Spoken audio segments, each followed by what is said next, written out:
कुछ नहीं ले सकते। किसी से अगर कोई वस्तु मांगनी हो तो जाइए उसके पास, हाथ जोड़िए, विनती करिए, तब मिलेगा।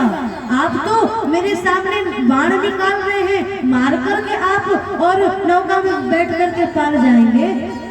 लखनलाल जी मार दीजिए, मुझे डर नहीं है, अगर आप मुझे मार भी देंगे ना तो मार दीजिए ना। बोले केवट कह रहा है, लखनलाल जी मुझे याद है पूर्व जन्म की कथा, पिछले जन्म में मैं जलचर था, जल का जीव था। प्रभु शेष सैया पे शयन कर रहे थे, मैं प्रभु के चरणों को स्पर्श करने के लिए आ रहा था। उस समय लखनलाल जी जैसे मैं आया, आपने अपने चरणों से मार मार करके और मुझे वहां से भगा दिया, और इतना मारा कि मैं जलचर से बोले मानव हो गया, मैं जलचर से जीव हो गया। लखनलाल जी इस बार अगर आपने मुझे मार दिया ना तो मैं मानव से महात्मा बन जाऊंगा, मारिए मुझे, कोई गम नहीं है। दूसरा भाव, लखनलाल जी आप मुझे मार सकते हैं, स्वतंत्र हैं, अगर आपने मुझे मार दिया ना तो सब यही कहेंगे कि राम जी के छोटे भाई लखनलाल ने केवट को मार दिया। प्रभु क्या पता अगर आपने मुझे मार दिया तो आपको यहाँ से जाने में और विलंब होगा। विलंब क्यों होगा? बोले अरे लोग अंतिम समय में भगवान से प्रार्थना करते हैं कि मुख से प्रभु का नाम निकल जाए। जन्म जन्म बड़ी जतन कराई, अंतराल कई आवत नहीं, जन्म जन्मांतर तक तपस्या के बाद भी अंतिम समय में मुख से भगवान का नाम निकलता नहीं है। मैं कितना बड़ा सौभाग्यशाली अपने आप को मानूंगा, मैं कितना बड़ा सौभाग्यशाली हूँ। पहली बात तो मैं गंगा जी के तट पे मरूंगा, दूसरी बात मैं राम जी के सन्मुख मरूंगा, तीसरी बात जो जीवों के आचार्य हैं श्री लखनलाल जी उनके हाथ से मरूंगा, और चौथी बात क्या पता लखनलाल जी अगर आपने मुझे मार दिया तो मेरे बच्चे मेरी पत्नी सब दौड़ कर आएंगे, मेरे पड़ोसी आएंगे और राम जी से कहेंगे राम जी अब अंतिम यात्रा में आप सम्मिलित होइए और केवट का अंतिम संस्कार भी आप करके जाइए। तो प्रभु मेरा अंतिम संस्कार भी आपको ही करना पड़ेगा, तो इससे बड़ा सौभाग्य मेरे लिए और क्या हो सकता है, इसलिए मार दीजिए। केवट क्या कह रहा है? मरूंगा हाथ से किसकी कि जिसका दास होता हूँ। केवट कह रहा है मरूंगा हाथ से किसकी कि जो रघुबर का प्यारा है, मैं उसके हाथ से मरूंगा जो राम जी का परम प्यारा है। मरूंगा हाथ से किसके कि जो रघुबर का प्यारा है, मरूंगा किस जगह पे जहाँ गंगा की निर्मल धारा है, मरूंगा सामने किसके कि जिसका दास होता हूँ। मैं बोले गंगा जी के तट पे मरूंगा, मैं रघुनाथ जी के सामने मरूंगा, मैं रघुनाथ जी के दास लखनलाल जी के हाथ से मरूंगा, मरूंगा सामने किसके कि जिसका दास होता हूँ, मरूंगा किस खिताब पे कि चरण करुणा निधि के धोता हूँ। अरे जब आप मुझे मार देंगे तो सब दौड़े दौड़े आएंगे, और उसके बाद बोले पूरे समाज में ये बात फैलेगी केवट को लखनलाल जी ने क्यों मार दिया। बस इतनी सी बात पे केवट ने ये कहा था कि मैं राम जी आपके चरणों को धोऊंगा, तो दुनिया यही कहेगी कि जो प्रभु के चरण प्रक्षालन की बात करता है भगवान उसको मरवा ही देते अपने छोटे भाई से। तो प्रभु बदनामी किसकी होगी, मेरी होगी कि आपकी होगी? लोग यही ना कहेंगे कि जो चरण धोने की बात करता है उसको भगवान मरवा देते हैं। इसलिए मरूंगा सामने किसकी कि जिसका दास होता हूँ, और मरूंगा किस खता पे, गलती मेरी यही है कि मैंने चरण धोने की बात करी, मरूंगा किस खता पे कि चरण करुणा निधि के धोता हूँ। तो क्यों ना केवट कह रहा है प्रभु अगर इन पद पंकजों पे प्राण खो जाएगा केवट तो मरकर भी जवाने में अमर हो जाएगा केवट। अगर मैं मर भी गया ना आज राम जी के सामने तो ये केवट अमर हो जाएगा, इतिहास के पन्नों में स्वर्णिम अक्षरों में केवट का नाम लिखा जाएगा। क्यों ना इन पद पंकजों पे प्राण खो जाए केवट तो मरकर भी जवाने में अमर हो जाए केवट। तो फिर ऐसा समय क्यों श्रीमान जाने दूं, और क्यों न जानकी जीवन के सामने जान जाने दूं। मारी लखनलाल जी मुझे भय नहीं है। दूसरी बात इस केवट ने क्या दर्शाया? बोले लखनलाल जी आप मुझे मार दीजिए, मुझे मरने का भी भय नहीं है, मतलब केवट की भक्ति में भय नहीं है। केवट ने कहा मुझे उतराई नहीं चाहिए, मतलब केवट की भक्ति में लोभ नहीं है। हम लोग भक्ति करते हैं या तो भय से या तो लोभ से। भय किस बात का? बोले भक्ति नहीं करेंगे, माला नहीं जपेंगे तो ऊपर जाने के बाद हिसाब किताब में गड़बड़ी होगी, क्या जवाब देंगे? इसलिए भय से भक्ति करते और कई बार कुछ मांगने के लिए भक्ति करते हैं। लेकिन यहाँ तो कोई मांगा नहीं है। हम लोग तो मंदिर में भी जाके भगवान से मांगते हैं, हाथ जोड़ करके बोले 2-4 रुपए का चिड़िया बादाम चढ़ा दिया भगवान के सामने और लंबी लिस्ट हमने भगवान के सामने रख दिया। सुख संपत्ति घर आवे कष्ट मिटे तन का, ओम जय जगदीश हरे, तेरा तुझको अर्पण क्या लागे मेरा। बोले सुख भी चाहिए, संपत्ति भी चाहिए, धन भी चाहिए। बादाम चढ़ाया 2 रुपए का भगवान से, बोले पूरे संसार की संपत्ति मांग लेते। मांगने जाते मंदिर में, संतों के पास भी मांगने जाते। गोस्वामी जी ने कहा मांगो मत, जो भाग्य में होगा वो तुम्हें मिलेगा। मत संपादकी नास्ति पाप अग्नि त्वशमानहि, एवं ज्ञात्वा महादेवी यथा योग्यम तथा कुरु। हमारे भाग्य में जो है वो हमें मिलकर के रहेगा, कोई छीन नहीं सकता। इसलिए भगवान से भी मत मांगो। केवट ने क्या कहा, तब लगिन तुलसीदास नाथ कृपाल पार उतारी। जब तक मैं चरण नहीं धोऊंगा तब लगी मैं तुलसीदास नाथ कृपाल पार उतारी हूँ। तुलसीदास का अर्थ क्या है? बोले 3 शब्द है तुलसी में।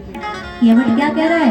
बोले तुलसी मतलब तू से राम जी आपको, ल से लक्ष्मण जी आपको और स से सीता जी आपको। जब तक आप चरण नहीं धुलाओगे तब तक मैं आप तीनों को पार नहीं उतारूंगा। तब लगी न तुलसीदास नाथ कृपाल पार उतारी हो। तो स्वामी जी वर्णन कर रहे हैं, सुनी के वट के बैर प्रेम लपेटे अटपटे, बिहसे करुणाएं चितई जानकी लखन तन।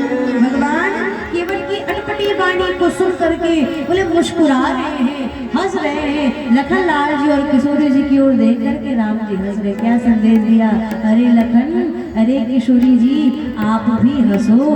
लक्ष्मण मुंह चढ़ाए क्यों खड़े हो यहाँ पर? ये केवट तुम्हारा ही शिष्य है। कल रात्रि में तुम निषाद राज गुह को जो उपदेश दे रहे थे ना गीता का, रामचरितमानस में भी एक गीता है। कौन सी गीता? बोले लक्ष्मण गीता। निषाद राज गुह को वियोग हुआ, जिसको कहते हैं निषाद विषाद योग। वहां लखनलाल जी ने निषाद राज गुह को समझाया। राम जी कहते हैं वहीं पर ये केवट भी खड़ा था।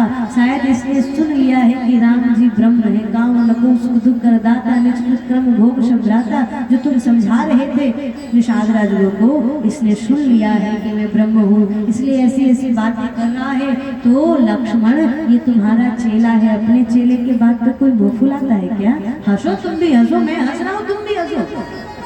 राम जी ने हंस करके क्या संदेश दिया? बोले लक्ष्मण निष्कामता के तट पर सबको हंसना चाहिए, मैं हंस रहा हूँ तुम भी हंसो। हंस करके राम जी ने क्या संदेश दिया? बोले हंस करके कह रहे हैं लक्ष्मण याद है बचपन में मैया स्नान कराने के बाद मुझे पालने में सुला देती थी और तुम्हें मेरे साथ ही पालने में सुलाती थी। तुम मेरे बगल से खिसक कर धीरे धीरे मेरे चरणों तक आ जाते थे और फिर चरणों तक आने के बाद मेरे पैर का अंगूठा मुख में डाल करके तुम चरणामृत रोज पीते थे। लक्ष्मण आज तुम यही सामने खड़े रहोगे, किसी दिन यदि तुम्हें मेरा अंगूठा न मिले, अगर चरणामृत न मिले, तुम रो रो करके पूरे घर को सर पर उठा लेते थे। लक्ष्मण आज तो तुम यही खड़े रहोगे और ये केवट मेरे दोनों चरणों का चरणामृत पान कर लेगा, क्या करोगे तुम? इसलिए हंसो ना। राम जी श्री किशोरी जी की ओर देख करके हंस रहे। किशोरी जी को क्या संदेश दिया? किशोरी जी याद है इसके पहले आपके पिता महाराज श्री जनक जी ने भी मेरे चरणों का प्रक्षालन किया। उन्होंने चरण धो करके मुझे आप जैसी कन्या समर्पित की। ये केवट आज मुझे देगा कुछ नहीं। आपके पिता जनक ने आप जैसी कन्या मुझे समर्पित की, उनको तो मैंने केवल अपने दाहिने चरण का एक अंगूठा ही धुलने के लिए दिया था। ये केवट आज मुझे देगा कुछ नहीं, मेरे दोनों चरणों को धो देगा। इसलिए किशोरी जी आप भी हंसी। तभी राम जी लखनलाल जी को हंसने हंसने का संदेश देते हैं। कभी किशोरी जी को सुनिके वटके वैन प्रेम लपेटे अटपटे वैसे करुणा ऐन चितई जान की लखन तन। बोले महाराज भक्त की अटपटी वाणी पर या तो महात्मा हंस सकता है या तो परमात्मा हंस सकता है, बाकी कोई और नहीं हंस सकता। महात्मा और परमात्मा, बोले जितनी मस्ती में हमारे परमात्मा रहते हैं उतनी ही मस्ती में बोले महात्मा भी रहते हैं। महात्माओं के जीवन में मस्ती ही मस्ती है। अभाव तो बोले महात्माओं के जीवन में भी है, फकीर के जीवन में भी है, भिखारी के जीवन में भी अभाव है, फकीर के जीवन में भी अभाव है। लेकिन फकीर और भिखारी में अंतर क्या है? बोले फकीर के जीवन में अभाव है, फकीर के मन पर उस अभाव का प्रभाव है। बोले जो भिखारी है उस भिखारी के जीवन में बोले अभाव का प्रभाव है, लेकिन फकीर के जीवन में अभाव का कोई प्रभाव नहीं है। फकीर तो मस्ती में मस्त रहता है और मुस्कुराता रहता है। या तो महात्मा हंसते हैं या तो परमात्मा हंसते हैं। एक प्रसंग मैं आपको सुनाऊं। एक बार महात्मा जी एक गांव में गए। राजस्थान का कोई इंटीरियर इलाका था, बहुत पिछड़ा हुआ इलाका। महात्मा जी गए। अब राजस्थान में आप जाओ ना तो वहाँ लोग गुरुजी को गुरु जी कहते हैं। गुरु जी आए हैं, बड़े प्रेम से लोग सेवा करते हैं गुरु जी की। जो महाराज जो महात्मा जी पहुंचे, गांव वाले प्रसन्न हो गए। गुरु जी आए, गुरु जी आए, गुरु जी आए। एक व्यक्ति आया, बोले महाराज आप मेरे घर भी चलो ना, मेरी माता जी दर्शन के लिए ललायित है लेकिन वो आपके पास आ नहीं सकती, बड़ी बूढ़ी हो चुकी है, आप मेरे घर चलो। अब महात्मा जी उसके घर गए। मैया बूढ़ी थी। बूढ़ी मैया ने कहा गुरुजी थारे खुर छू, बड़ी श्रद्धा से कहा गुरुजी थारे खुर छू। महात्मा जी ने कहा मैया गुरुजी नहीं गुरुजी कहा जाता है।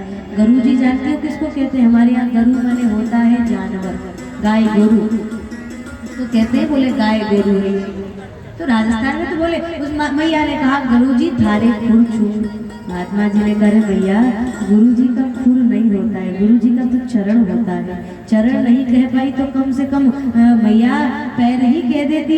गुरुजी पैर पड़ू, गुरुजी पाए पड़ू, पाए लागू, ऐसा कुछ कह देते। गुरुजी थारे खुर छू। अरे खुर तो जानवरों के होते हैं, है ना? जानवरों के लिए खुर शब्द का प्रयोग किया जाता है, गुरुजी के लिए नहीं। मैया नरक जाओगी, नरक मिलेगा तुम्हें। उस मैया ने सोचा नरक कोई बहुत अच्छी जगह है, उसने कभी सुना ही नहीं था नरक का नाम। बोले महाराज हमारे इतने कहाँ सौभाग्य कि मैं नरक जाऊं, नरक तो आप जैसे महापुरुषों को मिलता है। अब तो महाराज उसकी बात सुनकर महात्मा जी मुस्कुराने लगे। ऐसी अटपटी बातों पे या तो संत ही हंस सकता है या तो भगवान हंस सकते। केवल की बातों पे भगवान हंस रहे हैं। क्यों प्रभु हंस रहे हैं? बोले वर्णन मिलता है किशोरी जी और लखन लाल जी की ओर भगवान देख करके हंस रहे। इसके पीछे एक बहुत सुंदर संदेश है। राम जी जब विवाह करके अयोध्या वापस लौटे किशोरी जी को लेकर के, लखन लाल जी बड़े उदास रहने लगे। क्यों? लखन लाल जी को प्रभु के चरणों की सेवा नहीं मिल पाती है। विवाह से पूर्व राम जी के चरण सेवा की जिम्मेदारी लखन लाल जी की थी। लखन लाल जी सेवा करते थे, लेकिन विवाह के बाद अब पत्नी आ गई, सीता जी आ गई, तो चरण सेवा तो सीता जी ही करेंगे। तो किशोरी जी सेवा करने लगी। अब लखन लाल जी चिंता में दिन प्रतिदिन दुबले होते जा रहे हैं, मुख मलिन होता जा रहा है। राम जी ने लखन को बुलाया, भैया लखन मैं देख रहा हूँ जब से मैं मिथिला से लौटा हूँ, तुम जब से मिथिला से आए बड़े उदास रहते हो और मुख मलिन तुम्हारा दिखाई पड़ रहा है, इतने चिंतित क्यों हो? दिन प्रतिदिन दुबले होते जा रहे हो। लखन लाल जी तो चरणों में गिर गए, प्रभु कैसे भी करके मुझे चरण सेवा वापस दिलाइए। जब से मैया अयोध्या में आई है मेरी तो छुट्टी हो गई, मैं तो आपके चरणों की सेवा करता था, पर प्रभु ये लखन आपके चरणों के बिना नहीं रह पाएगा। प्रभु कुछ तो करिए कि मुझे भी चरण सेवा मिल जाए। क्या दोनों चरणों के अधिकारी केवल किशोरी जी है? राम जी से लखन लाल जी की व्याकुलता देखी नहीं गई। लखन लाल जी से प्रभु ने कहा लखन धैर्य धारण करो, मैं कुछ करता हूँ। 2-4 दिनों बाद होली का पर्व आएगा, तुम किशोरी जी के साथ होली खेलना। हमारे रघुवंश में ऐसी परंपरा है, जो बड़े होते हैं वो अपने से छोटों को कुछ नेग देते हैं त्योहार पे, तो तुम भी इसलिए किशोरी जी जब तुमको नेग देने के लिए तैयार हो, जब तुमसे कहे कि तुम नेग मांगो, तो मौका पाते ही किशोरी जी से मेरे चरणों की सेवा मांग लेना। बहुत अच्छी बात की प्रभु आपने। समय बीता, 2-4 दिनों बाद आज होली का पर्व है। दिन भर सबने होली का उत्सव मनाया। संध्या के समय सिंहासन पे प्रभु श्री राम किशोरी जी बैठे। सबको किशोरी जी ने मन चाहा वर दिया। लखन लाल जी आए, कहो लखन क्या चाहिए? बोले मैया, धीरे से कान में कहा, मैया अगर मुझे कुछ देना चाहती है ना तो प्रभु के चरणों की सेवा मुझे लौटा दीजिए। किशोरी जी ने जो सुना, लखन लाल जी मुझसे चरण सेवा मांग रहे, किशोरी जी मूर्छित होकर वहीं गिर गई। अब तो सब दौड़ करके आए, अरे लखन लाल ने ऐसा क्या कह दिया किशोरी जी से, किशोरी जी मूर्छित होकर गिर गई। बोले होली तो दिन भर सबने खेला, लेकिन होली का दहन तो तब हुआ जब लखन लाल ने चरण सेवा मांगी। गिर गई किशोरी जी नीचे। डॉक्टर वैद्य दौड़ दौड़ करके आने लगे, उपचार हुआ। बोले जल का छींटा दिया जा रहा है। किशोरी जी की मूर्छा दूर हुई। किशोरी जी से पूछा गया, ऐसा क्या मांग दिया लखन लाल ने आपसे? लखन लाल क्या मांगा तुमने? राम जी को तो सब पता था कि लखन लाल ने किशोरी से मेरे चरणों की सेवा मांगी है। दशरथ जी पूछ रहे हैं, भैया कौशल्या माता सुमित्रा कह रही, ऐसा क्या मांग कर दिया तुमने किशोरी जी से? किशोरी जी मूर्छित हो गई। ऐसी स्थिति किशोरी जी की क्यों हो गई? लखन लाल ने कहा, क्या बताऊं, जब से प्रभु आए हैं विवाह करके चरण सेवा मुझसे छिन गया है। क्या प्रभु के चरणों की सेवा करने का अधिकार मैया को ही है? मैं भी प्रभु की चरण सेवा करना चाहता हूँ। और एक बात मैं स्पष्ट कह देना चाहता हूँ आज कि मैं प्रभु के चरणों के बिना रह नहीं पाऊंगा, इसलिए मुझे भी प्रभु की चरण सेवा चाहिए।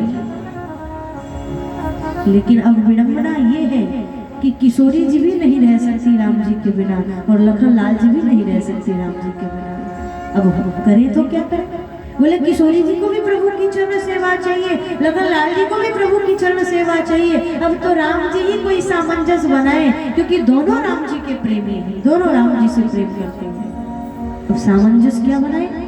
बोले राम जी ने बीच का मार्ग निकाला, देखो मेरे अकेले चरण सेवा का अधिकारी न तो किशोरी जी है और ना ही लखन है। क्या कहा राम जी ने? बोले दक्षिणे लक्ष्मणो यश भावे च जनकात्मजा पुरतो मारुतिर्यस्य तम वंदे रघुनंदन।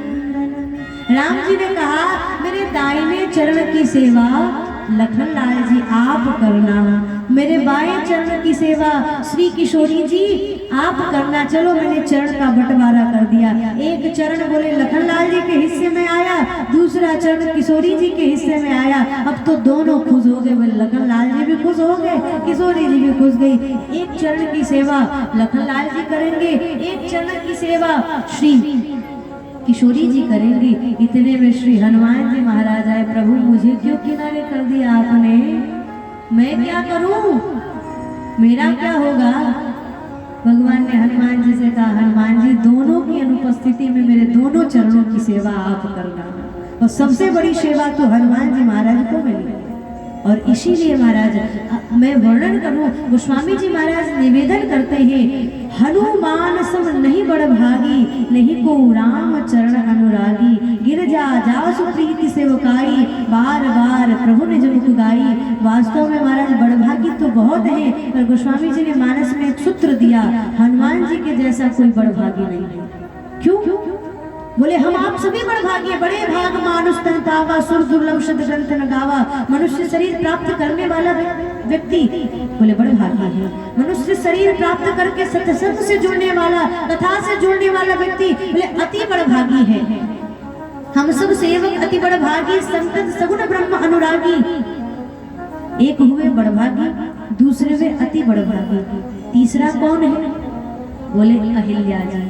अतिशय बड़भागी चरणन लागी, गई पति लोक आनंद भरी। अतिशय बड़भागी चरणन लागी, गई पति लोक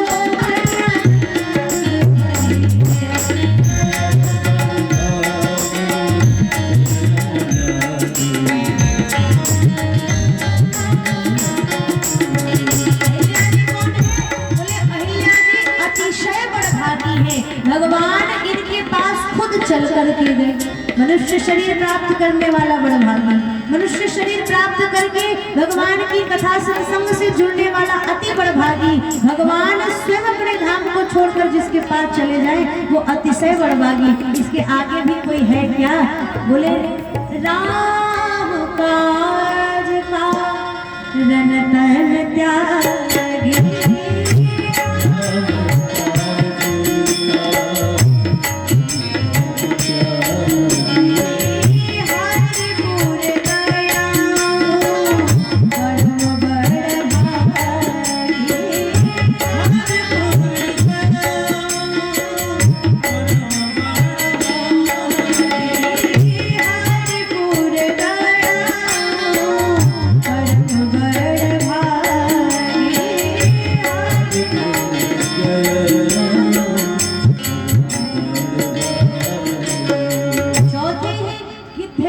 जटायु जिन्होंने राम कार्य करते करते अपना तन त्याग दिया। गोस्वामी जी महाराज ने संदेश दिया, ये भारत जो है ना, ये भारत देश बोले धर्म निरपेक्ष देश है महाराज। इस भारत में बोले मनुष्यों से तो धर्म की शिक्षा सीखा ही जाता, मनुष्य तो धर्म की शिक्षा देते ही हैं। इस भारत में बोले पक्षी भी हमें धर्म की शिक्षा देता है। और पक्षियों में कौन सा पक्षी? बोले जो परम निकृष्ट कहा जाता है, ऐसा निकृष्ट पक्षी गिद्धराज जटायु ने किशोरी जी की रक्षा करते करते अपने तन को त्याग दिया। बोले अपने प्राणों की चिंता नहीं किया। गिद्धराज जटायु ने किशोरी जी की रक्षा पहले की। जहाँ पक्षी भी धर्म का उपदेश देता है उस देश का नाम बोले महाराज भारत है। ये भारत भूमि है। यहाँ पक्षी ने भी हमें धर्म की शिक्षा दी। जहाँ डाल डाल पर सोने की चिड़िया करती है बसेरा, वो भारत देश है मेरा, वो भारत देश है मेरा।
उपदेश दिया। गोस्वामी जी महाराज कहते हैं ऐसे गिद्धराज जटायु को कौन है? बोले राम काज कारण तन त्यागी, हरिपुर गया परम बड़ भागी। तो कोई बड़ भागी है, कोई अति बड़ भागी है, कोई अतिशय बड़ भागी है, कोई परम बड़ भागी है। लेकिन गोस्वामी जी कहते हनुमान सम नहीं बड़ भागी, नहीं को राम चरण अनुरागी, गिरजा जासु प्रीति सेवकाई, बार बार प्रभु निज मुख गाई। हनुमान जी के जैसा कोई बड़ भागी नहीं है। क्यों? क्योंकि हनुमान जी के प्रेम और सेवा का वर्णन स्वयं राघव सरकार अपने श्रीमुख से करते हैं। ऐसे हनुमान जी महाराज बोले राम जी ने कहा मेरे आप दोनों की अनुपस्थिति में मेरे दोनों चरणों की सेवा हनुमान जी करेंगे। आज राम जी किशोरी जी और लखनलाल जी को देख करके हंस रहे हैं। किशोरी जी याद है, लखनलाल याद है, कभी आप दोनों मेरे चरणों की सेवा के लिए आपस में लड़ा करते थे। आज आप दोनों खड़े रहेंगे, आप दोनों के सामने ये केवट मेरे चरण को धो लेगा, इसलिए हंसिए ना, क्यों मुंह फुलाकर दोनों लोग खड़े हो। बोले राम जी ने अब सोचा अधिक विलंब करना ठीक नहीं है, केवट को आदेश दिया। केवट कह रहा है प्रभु चरण धुलवाइए, नौका में बैठिए और पार चले जाइए। गोस्वामी जी ने वर्णन किया विज्ञानी जल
आदेश दे दिया, अरे भैया केवट जल्दी आओ, गंगा जल लेकर के आओ, मेरे चरणों का प्रक्षालन करो, विलंब हो रहा है, नौका में बिठा करके मुझे पार उतारो।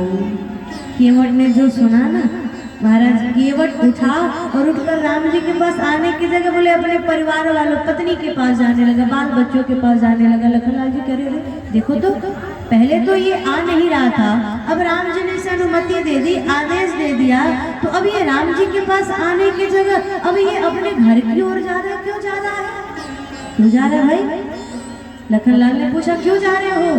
केवट ने कहा लखनलाल जी छोटे सरकार, हम अनपढ़ लोग जरूर हैं, हम पढ़े लिखे नहीं हैं, मैं गंवार जरूर हूँ, लेकिन इतना जरूर जानता हूँ कि धर्म का कोई कार्य अकेले नहीं अपनी धर्म पत्नी के साथ करना चाहिए, इसलिए छोटे सरकार मैं अपनी पत्नी को लेने जा रहा हूँ। कहने का मतलब क्या है?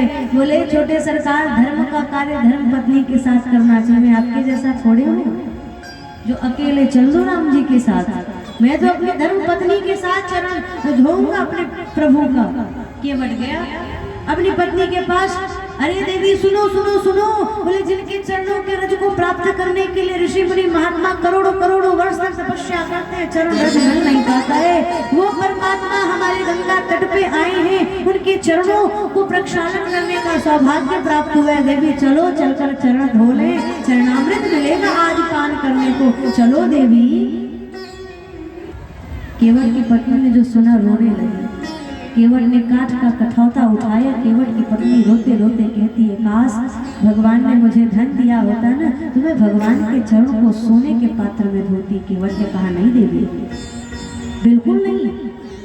पहला अर्थ तो ये है, केवट कह रहा है देवी भगवान इस समय वनवासी के रूप में आए हैं, उदासीन व्रत लेकर के आए हैं, और सन्यासी के चरण से धातु स्पर्श करना, सोना स्पर्श कराना वर्जित है, इसलिए हम उनके चरण में सोना स्पर्श नहीं करा सकते। दूसरा भाव, बोले केवट कह रहा है मेरे पास अगर सोने का पात्र होता ना तो भी मैं काठ का कठौता में ही चरण धोता। क्यों? इसलिए कि देवी अरे सोने के पात्र में तो चरण धोने के बाद चरणामृत सबको बांटने के बाद सब समाप्त हो जाएगा, लेकिन काठ के कठौता में चरणामृत निकलेगा। चरण धोने के बाद सबको चरणामृत देने के बाद भी उस काठ के कठौता में थोड़ा सा चरणामृत सूख जाएगा, फिर देवी उसमें पानी डाल करके 2-4 दिनों तक चरणामृत निकाल के हम पिएंगे। फिर बोले चरणामृत 2-4 दिन तक पिएंगे, उसके बाद तुम उसी में आटा मसलना, रोटी गूंथना, बोले उस रोटी में थोड़ा सा चरणामृत का अंश आ जाएगा। तो इस तरह 1 हफ्ते तक तो हमें प्रभु के चरणामृत का आनंद मिल ही जाएगा। तीसरा भाव, केवट ने कहा देवी अगर आज मैंने चरण धोते समय इस काठ के कठौता को किनारे कर दिया ना तो ये जो काठ का कठौता है ये मुझसे यही कहेगा कि जब नौका में पानी भर जाता है तो केवट पानी तुम मेरे द्वारा निकालते हो, इस कठौता से निकालते हो। आज प्रभु के चरण धोने का जब अवसर आया तो तुमने मुझे किनारे कर दिया, धातु के पात्र में प्रभु के चरणों को धो दिया। इसलिए देवी मैं ऐसी नाइंसाफी नहीं कर सकता हूँ, मैं तो काठ के कठौता में ही चरण धोऊंगा, क्योंकि ये काठ का कठौता सदा नैया में है और मेरी नैया जो है ना, लखनलाल जी ने कहा था केवट से, अरे प्रभु श्री रामचंद्र सरकार के आदेश को बड़े बड़े लोग मानते हैं, शेष सरस्वती गणपति और यहाँ तक कि बोले बड़े बड़े महात्मा शनकादिक और शंकर भगवान भी भगवान का आदेश मानते हैं। प्रभु श्री रामचंद्र सरकार ने पूरे श्री रामचरितमानस में 2 ही जगह मांगा, 2 जगह। किस किस से? बोले एक बार भोलेनाथ से मांगा था, अब विनती मम सुनहु शिव जो मो पर निजने जाई विवाह हो शैलज ही यह वही मांगे देहु। एक बार राम जी ने भोलेनाथ से मांगा, लखनलाल जी कहते भोलेनाथ ने तो दे दिया, दूसरी बात भगवान ने केवट से मांगा, पर केवट ने देने में बड़ा नखरा दिखाया, भोलेनाथ ने तो बड़ा जल्दी दे दिया। केवट ने कहा छोटे सरकार भोलेनाथ ने दे दिया, भोलेनाथ को आदेश मानने की जरूरत है। क्यों? बोले भोलेनाथ के मस्तक पे गंगा बहती है, इसलिए भोलेनाथ आदेश माने, मैं क्यों मानूंगा? क्यों भाई, ऐसी कौन सी बड़प्पन, ऐसा कौन सा कार्य तुमने कर दिया कि तुम भगवान के आदेश को ठुकरा रहे हो? केवट कह रहे भोलेनाथ के मस्तक पे गंगा बहती है, पर छोटे सरकार मेरे तो चरणों से गंगा बहती है, मेरे पैर के तले गंगा बहती है, मैं क्यों मानूं राम जी की बात को, राम जी मेरी बात मानेंगे। ये है केवट की भक्ति महाराज, निष्काम निर्भीक है केवट। मेरे पैरों के नीचे से गंगा बहती है। केवट कह रहा है मैं तो काठ के कठौता में चरण धोऊंगा। काठ का कठौता लेकर के आया और बोले लोटे में पानी भर करके लाया। केवट राम रजाय सुपावा, पानी कठौता भर लिया।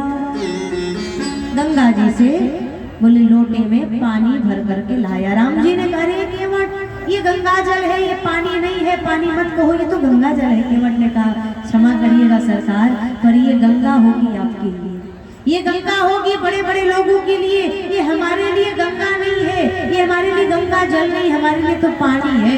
अगर हमारे लिए ये गंगा जल होता तो सरकार हमारे पूर्वज इसी गंगा के किनारे रहते रहते अपना प्राण त्याग दिए, लेकिन अभी भी वो अपवित्र अछूत ही कहलाते हैं। अगर ये गंगा पावन करती है, अगर इस गंगा में पावन करने का सामर्थ्य होता तो क्या हम जैसे अछूत लोगों को ये गंगा पावन नहीं करती होती? आज भी हम अछूत क्यों कहलाते हैं? सरकार हम तो रोज इसी गंगा में नहाते हैं, रोज इस गंगा के किनारे ही रहते हैं, फिर भी हम अछूत कहलाते हैं। तो प्रभु मेरा मानना ये है कि भगवती भागीरथी गंगा ने हम लोगों को पावन नहीं किया, अब आपके चरणों से जो गंगा निकलेगी ना, उस गंगा से हम पावन होंगे। इसलिए आज हमें एक नई गंगा बहानी है।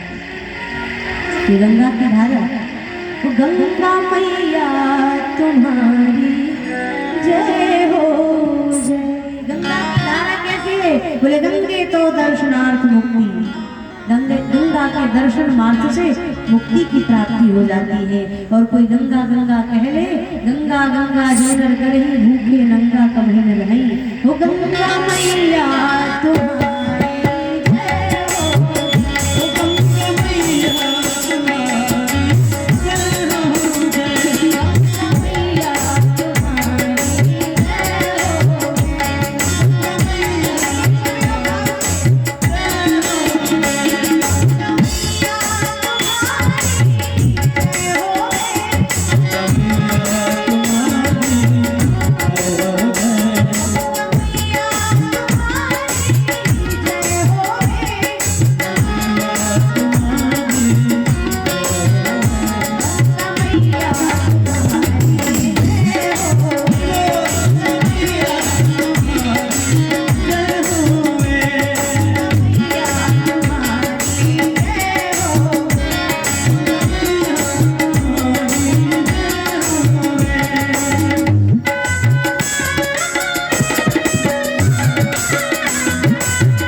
आज तो कम से कम गाहे लीजिए, गंगा गंगा मैंने शुरू में ही कहा, गंगा गंगा जो नर करही भूखे नंगा कवई न रही।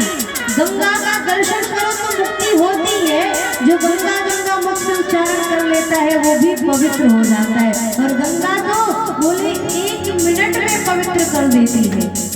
सभी नदियों में बोले सबसे अधिक महिमा गंगा की, नर्मदा की, सरयू की है, तो नाम लेते ही मुक्ति हो जाती है। सभी लोग आए, गंगा मैया तुम्हारी